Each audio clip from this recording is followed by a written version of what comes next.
Hey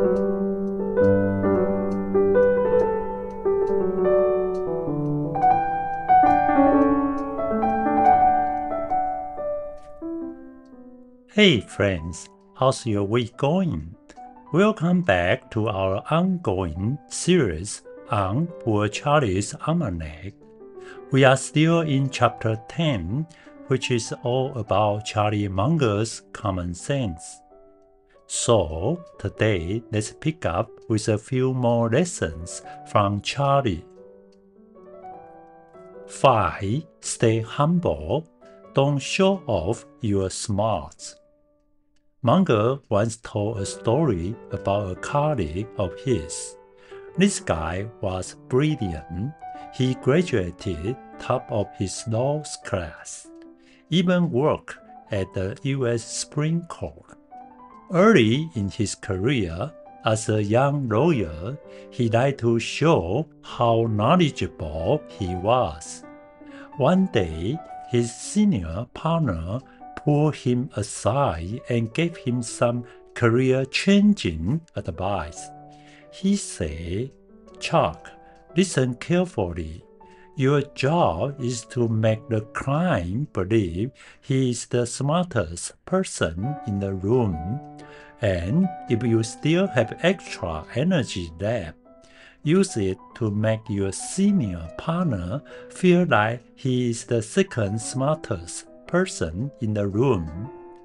Only after you have done both of these jobs are you allowed to show how smart you are. If you don't know what happened before you were born, you will live your whole life as a child." Munger said this is exactly right. People who know nothing about history deserve to be laughed at. But he went further. History isn't the only thing you need to know. You should understand the great ideas from all disciplines. Because here is the deal.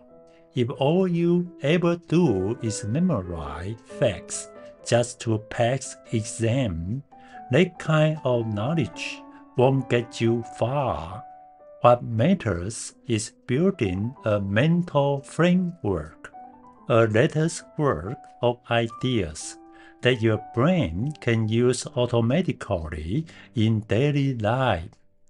If you can do this, Munger promised that one day, without even realizing it, you will become one of the most effective people among your peers. But if you don't, even the smartest of you may only achieve mediocrity. 6. Avoid extreme ideology. Munger then talks about something a little quirky. Reverse thinking. There's an old saying, "If I just knew where I was going to die, I would make sure never to go there." Silly, right? But actually, it contains a deep truth. When problems feel too complex, sometimes flipping them upside down make them easier to solve. Take this example.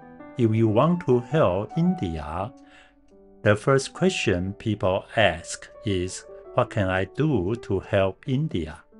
But a sharper question might be, "What would really harm India?" Then make sure you don't do those things. Mathematicians often use this approach too. If a problem seems impossible, they try solving it backwards.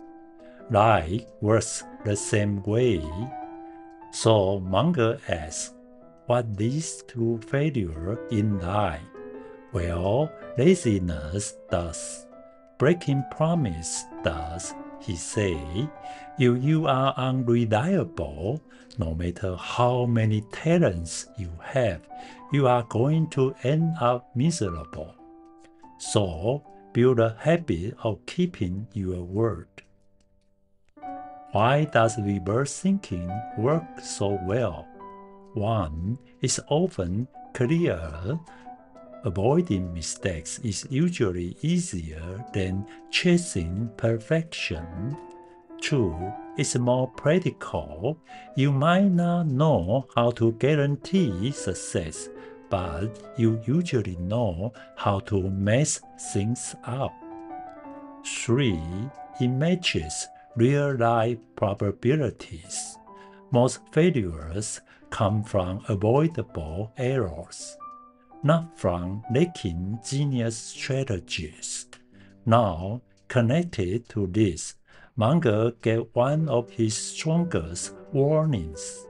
Stay away from extreme ideologies. On TV, you sometimes see preachers who argue endlessly over tiny theological details, completely missing the point that God is love. In the same way, many young people in America fall into extreme political ideologies and then never escape. Here's the danger. Once you declare yourself a loyal member of some group and start stuffing your brain with only that ideology, your thinking starts to rot, and sometimes it rots very quickly. You lose your ability to see clearly, and you fall into a simple black and white mindset. If someone disagrees with you, they must be wrong. Munger has a rule that keeps him safe. Before you claim a strong opinion, you should be able to argue the opposite side even better than its own supporters. If you can't do that, you don't understand the issue deeply enough to deserve your opinion. 7. Watch out for self-serving bias. Now let's talk about one of the sneakiest mental traps, self-serving bias. What does this mean? Simply this. When things go well, people say it's because I'm smart, talented, hardworking. But when things go badly, they blame the environment, the system, or other people. The problem is self-serving bias makes you overestimate yourself. It tricks you into thinking you deserve success simply because you are you. And when failure happens, you shrug it off as bad luck instead of learning from it. Sure, the upside is that it protects your self-esteem and keeps your motivation alive. But the downside, you become blind to reality. You miss the real causes of failure, and sometimes you make really dumb choices. Munger pointed to one tragic example, Mozart. Yes, the genius composer. He was probably the most famous musician of his era. But most of the time, his life was miserable. Why? Because he was terrible with money.